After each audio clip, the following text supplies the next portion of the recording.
during election season, and there's observations that I think you're making in our community.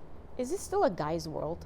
I think there's definitely truth to the fact that there's still the, shall we say, the backroom old boys network. And I think they're very protective of that to an extent. Much admiration for what women have done. But when you start penetrating into their world, I definitely feel that there's still that guard up and, the fist bumping and all this stuff, pump each other, the macho world. It's still a reality. And the fact is this, the world does change when women are leaders because we don't invite somebody to come up and have a drink with us. We have a different persona. And I think for a lot of people, a lot of men, it's a little bit frightening for them. It's change that they have a hard time dealing with. So isn't that a business aspect too? Like, let's go grab a drink. Let's go, go to the golf game. As a woman, I've been told, you should get into golf. It's good for business, and all of that. But I mean, so is it an old boy network? Is it a business tactic? I mean, you're a successful businesswoman. Are those tactics you ever had to use? It is a good tactic, but I think the difference is this. I've not seen the women just go to the women's side. It's almost much more inclusive. Let's all go. Let's have a drink. Let's celebrate together. But there is much more of a tendency, not all, but a tendency for a lot of male leaders to just kind of want to stay in their own clique groups. So it's that is what we need to change because I think that at this time in our world, we need more inclusiveness. We need more empathetic leadership. We need to listen more than just talk, talk, talk, talk. And right now, when you look, you were in Hilo, there's a lot of people have lost hope. They see more homelessness on Main Street, on Bishop Street. It's everywhere, and I think it's that people see it. It's not only internal, but they see it physically. Would you agree?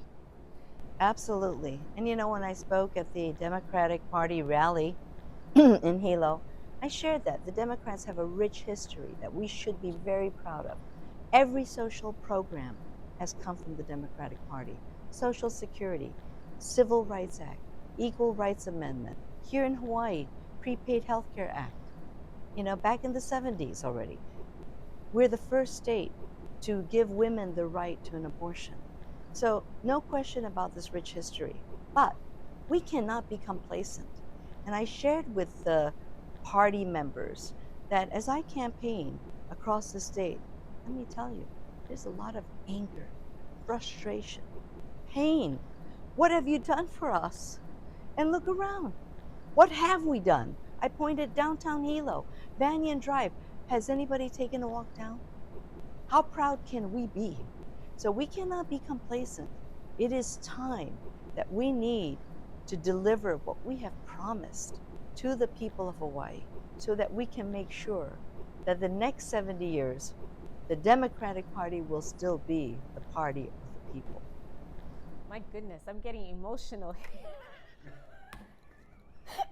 I'm so sorry, but I can feel your passion about this issue. And as somebody who also loves Hawaii, Yeah. But here are these members, to be honest, they were like in their bubble. They're like, yay, we're the greatest party. We're the party of the people. It's like, go look around. Just right there, I could see downtown Hilo, homeless laying there. I never seen that when Ben was governor. When we walked out, wasn't like that. Never. And people leaving us everywhere, help wanted signs. It's a tragedy that is preventable, not inevitable. That's what makes it sad. That's why I'm running. We can do something. and well, what can we do? Because as someone like me, and that's why I think I'm drawn towards that emotion because I feel the same way, and I think, yeah, maybe I should, join my friends on the mainland. You know, it'll be easier. Right? Will that take away the anger and that lost hope? But what can be done? We cannot leave Hawaii because we all have so much invested into Hawaii. Our lives, our families. We may be away physically, but emotionally and mentally, We will always have a connection here. So, what can be done? Well, the first thing is we need leadership that has not only the skill sets, but the heart to do it. You know, for me, I'm 66 years old. I have put in a lot into this race because I care so deeply about Hawaii and the people. I could be home with my 82-year-old husband, knitting, enjoying life, but I cannot do that. Our own son left last month, left for the mainland because he said, I can't continue to expect you, mom, to help us out so we can afford to live here. But it has to be affordable, and there has to be opportunities for our young people. You cannot just build affordable housing. You got to marry opportunities for them. And I don't feel that the people running in this race uh, have that kind of vision. So as a woman, so if they're, because I've heard, the others say that um, that same kind of passion for Hawaii.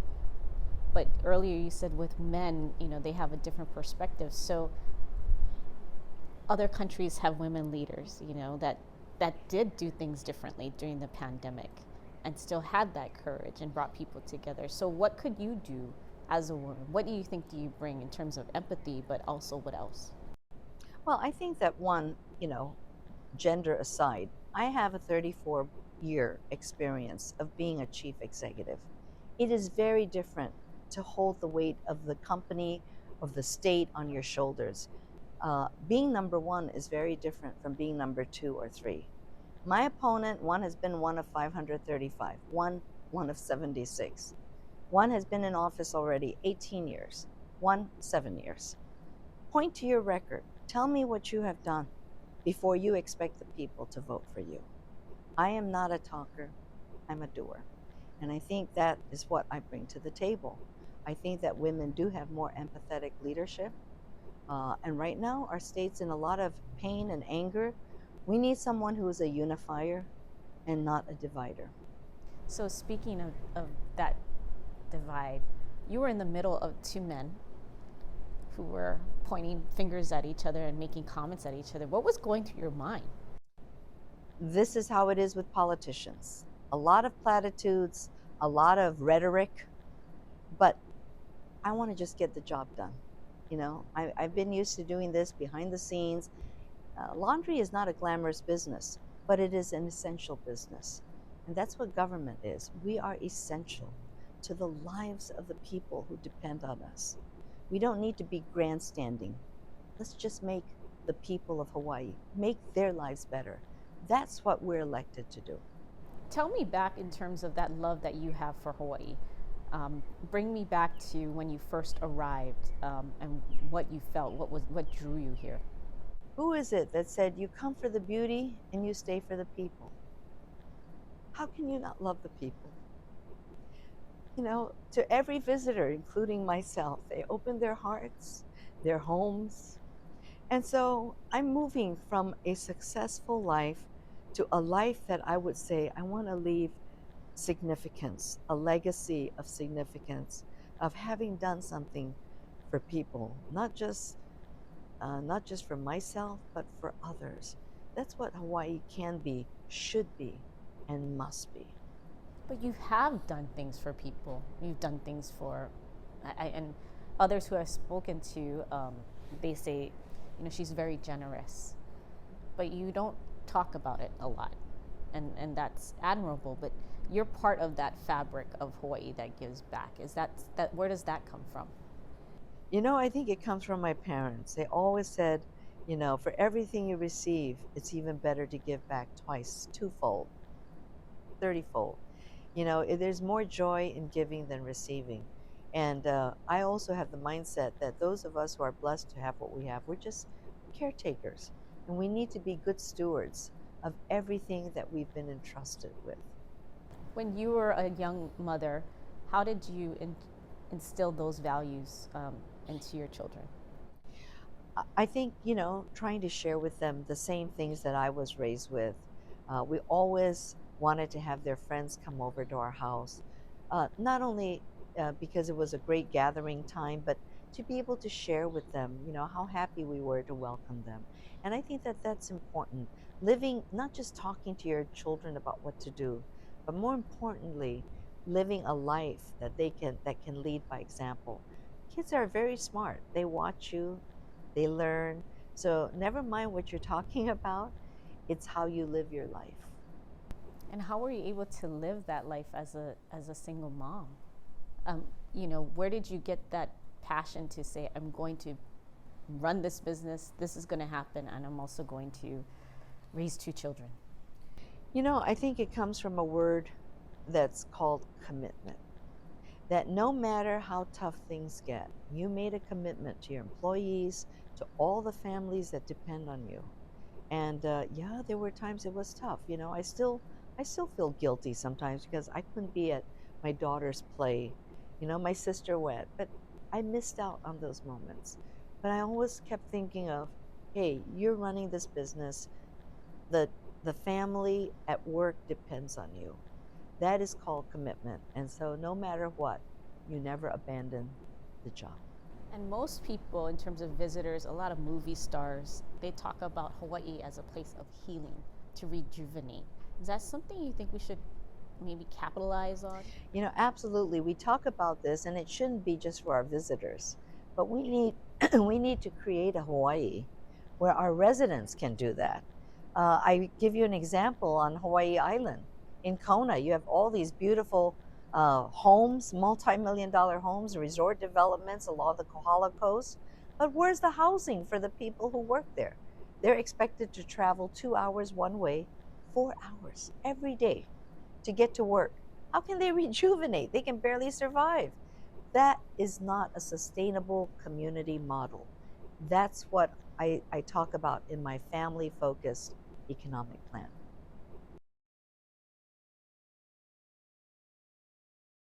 All right, so let's go back to Honolulu Club. Gov, yeah, you were governor at the time. So you worked out at 5 in the morning? I worked out at 5 in the morning because I didn't want anyone to see me. But she was there without makeup and all of that. And I worked out at 5 in the morning because that's the only way I could get my exercise in. And I'd pick up the kids, take them to school, go to work, so that was my only chance to work out. So how did you guys strike up a conversation? Well, she was using this machine that I wanted to use, and I waited kind of patiently. But she took a long while. So I walked over, I said, "You're almost done." See how friendly? And I was like, I have to do my 3 sets. I'm very diligent, disciplined. So I always had a routine, right? 25 reps, 3 sets. And he says, that's too long. What can I say? No, I didn't say it was too long. I just said, "Are you done?" Are you done? But then did you already know, like, oh, who had interest first? I don't know. I remember. So he gave me his card, but he didn't call me. I gave him my card. So then I had his number and I said, hey, I'm going to call him. So I call, you go through the rigmarole. And then the assistant came on. She says, oh, is this about his dry clean items? And I said, no, it's a personal call. Can you just let him know that I called? And she goes, silence. And she goes, oh, okay.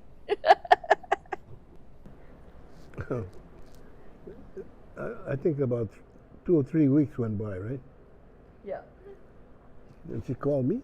You know, "Hi, it's me." Who? You didn't say who. That's his version, not the real version. Well, how was it for you to start dating a governor? Well, I'm just always myself, and I wanted to bring him flowers because I bring people flowers when I have a first lunch with them. He was treating me to lunch, supposedly. I'll tell you how that ended up later. So my friend, she didn't know who I was having lunch with though, and she made this beautiful, over-the-top arrangement. And we were meeting at the Prince Hotel, and I walked over and I said, "Oh, here." And he goes, "What's that?" I said, "Oh, these are flowers for you." And he was like, Oh, so he took the flowers and he gave it to a security guard. And he said, "Here, take these." That poor security guard, his face was like, "I'll take a bullet for you, but please don't ask me to take these flowers." She's walking with these flowers. We had lunch and ended up, former Governor Ariyoshi was there, and he picked up the tab. So he got away with a free lunch. What did you think when you saw the flowers?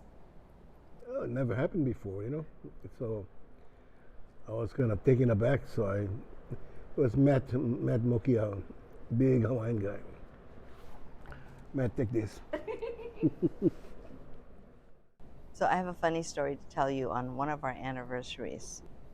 So he brought me this Swiss diamond pan. It's made in Switzerland, and it's a pan for cooking. So a few days after our anniversary, I'm having lunch with Emmy Tamimbang and another friend. And Emmy's all excited. "So what did you guys do? What did you do for your anniversary, And I just said, I kind of mumbled. I said, "Oh, well, he gave me a Swiss diamond pen." And she was like, "Oh my God, how many carats?" And I didn't connect the dots. And I was like, "Well, it's a pretty good size, maybe 7 carats or so." Oh my God, she was so excited, the two of them. And I said, "What's so exciting about a pan?" She thought it was a Swiss diamond pin with 7 carats. So, we're not always the most romantic, but I think there's a tremendous amount of love and respect for each other in spite of our differences, because we are very different people. We can't even watch football in the same room. I think, as an independent, fairly, intelligent person, it's hard. So for other women watching who thinks there's no hope, man, to find a guy that matches your style. What attracted you?